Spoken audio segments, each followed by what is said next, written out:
चंगरी का नाम वैसे तो कुछ भी हो सकता था, लेकिन तब उनका जीवन कैसा मोड़ लेता कौन जानता है।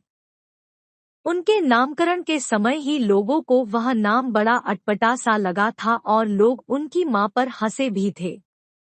बाद में इसे मां का अंध प्यार समझ सोचा चलो, मां के दिल को शायद इसी से कुछ संतोष मिले। अन्यथा एक बॉडम बच्चे का नाम बुद्धू न रख कोई चतुरी क्यों रखेगा। कुछ भी हो, चतुरी नाम रखते समय मां चरखी ने बहुत दूर की सोची थी। वही ऐसा कर भी सकती थी। उस जैसी बुद्धिमती सियारिन उस जंगल में दूर दूर तक नहीं थी। शेर की नाक के नीचे से शिकार का टुकड़ा घसीट लाती और शेर बैठा ऊँघा करता। बस आँख से काजल चुराने वाली बात थी।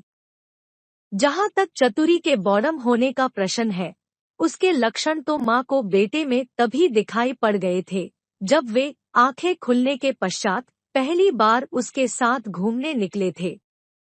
चतुरी के एक जुड़वा भाई भी था, नाम था सयाना।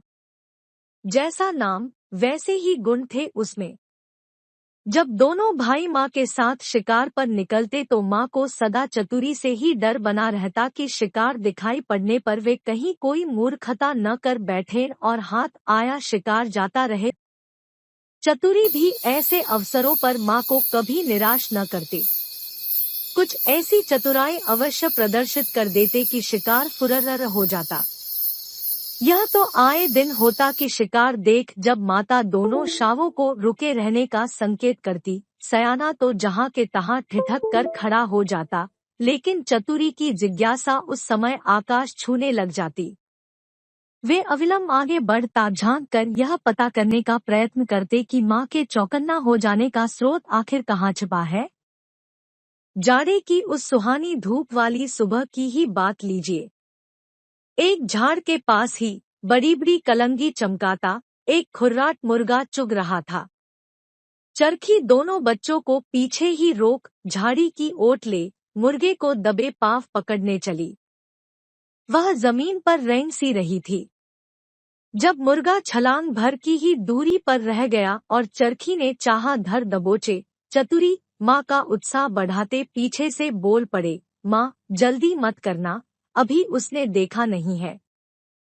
अब चरखी माथा न पीटती तो क्या करती। उसे विश्वास ही नहीं होता था कि उसकी कोख से भी इतना मूर्ख बेटा जन्म ले सकता है। वह बड़ी दुखी भी थी, लेकिन अब हो भी क्या सकता था। औलाद तो औलाद ही है, उसे कहाँ फेंक देती। चरखी ने निश्चय किया, अब आगे से वह बच्चों को शिकार पर ले ही नहीं जाएगी। अगले दिन जब वह फिर शिकार पर निकली तो दोनों शावों को माद में ही बिठा दिया और डरा भी दिया कि बाहर निकले तो भेड़िया उठा ले जाएगा। जंगल में तो भेड़िए से अच्छे अच्छे डरते हैं, बच्चों की तो हिसाब ही क्या। चरखी निश्चिंत हो घर से निकली। अम्मा अभी कुछ ही दूर गई होंगी कि पीछे से खुसर पुसर सुनाई दी। चतुरी अपनी लटपट चाल से चले आ रहे थे। माँ को अपनी ओर क्रोध से आंखें तरेरते देखा तो बेचारे भोलेपन से दूसरी ओर मुंह करके खड़े हो गए, जैसे कुछ हुआ ही न हो। चरखी को उन पर जितना क्रोध आया उससे अधिक उनकी अदा पर प्यार उमड़ पड़ा। जाकर उन्हें चूमने चाटने लगी। उस दिन माँ के साथ अकेले चतुरी ही गए। दूसरा आज्ञाकारी बेटा तो माद में ही पड़ा रहा। चतुरी नाम रखने के पीछे माँ की क्या सोचा थी, उसे भी अवश्य जान लेना चाहिए। एक दिन उसके मन में यह विचार कौन था कि हो सकता है चतुरी नाम रख देने से उनके बुद्धू बेटे पर कोई मनोवैज्ञानिक प्रभाव पड़े और बड़ा होने पर अपने नाम की गारिमा बनाए रखने के लिए वह चतुर बनने का प्रयत्न करे। ऐसा करने से वह बुद्धिमान न सही साधारण ज्ञान वाला सियार तो बन ही सकता है। अब यह तो वही बात हुई, आँख में ज्योति नहीं और नाम नयनाभिराम। नामकरण के पश्चात अब माता ने हर घड़ी अपने बुद्धू बेटे को ज्ञान की सीख देनी आरंभ कर दी। वे हार मान लेने वाली सियारिनों में नहीं थी। जब न तब बेटे को चतुराई की घुट्टी पिलाती ही रहती। साथ ही जंगल के सब दावपेंच भी बताने लगी। वे चाहती थी कि बेटा शीघ्र आत्मनिर्भर हो जाए। जंगल में तो हर पल जान हथेली पर रहती है और खतरों से स्वयं उबरना होता है।